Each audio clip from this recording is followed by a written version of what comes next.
When I was 18 years old, I saw women's boxing for the first time on television, and that's when I instantly decided that I wanted to do it.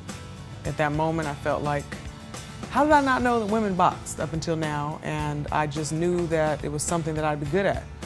You know, a lot of people assume that because my dad's Muhammad Ali, that as a child I always grew up wanting to box, but that's not the case because it just wasn't an option for me as a woman. But that seed was definitely planted when I first saw it with my own eyes on television. So the 2012 London Olympics was the first time that women's boxing was ever in the Olympics. And you know, men have been boxing in the Olympics for years. Women have been fighting for a long time, amateur fighters, pro fighters. You know, a lot of people first got turned on to women's boxing the first time they saw me, and they're under the impression that I was one of the first, and it's not the case. I think that the reason is because the world just wasn't ready for it. You know, people have small minds a lot of times. They're just not prepared to make certain moves, and then there came a point where we just couldn't be denied anymore. You know, it is a serious sport, and I think it's great for women because it just really brings legitimacy to the sport. And so many people saw women's boxing for the first time, and I was so proud of the girls because they performed so well.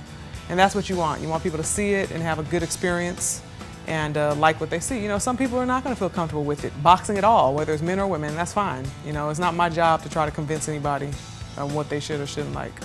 So I'm currently on a show that's airing on NBC called Stars Earn Stripes. And a lot of people are going to think I'm crazy. Man, they didn't realize I was such a daredevil because we're doing military missions and we're jumping out of helicopters and rappelling off of buildings and things that I never thought I'd be doing. When I first got the call for the show, it sounded like a challenge. And you know, obviously being an athlete, one thing we go through, all of us when we're done, is like, now what? You know, because we like being physical, and the one thing that I love to do, I've already done, and I'm finished at such a young age, and it's really hard to find something else that you're truly passionate about.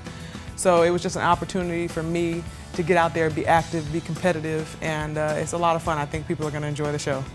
A lot of people don't realize that before I became a boxer, I wasn't in shape. You know, I was 20, 30 pounds overweight, you know, and people always think something's easy to do. It's easy to be fit, you know, it's easy to be an athlete, and it's not. The only difference between people who are fit or athletes and people who are not is that we make the commitment. We have our priorities in order. Nobody just wants to go or get up and run at the crack of dawn or work out when they're tired or, you know, eat properly all the time, but we understand the importance of being fit, and we understand how important it is to eat properly. And once you see yourself at your best, you want to maintain that because now you know and you're educated.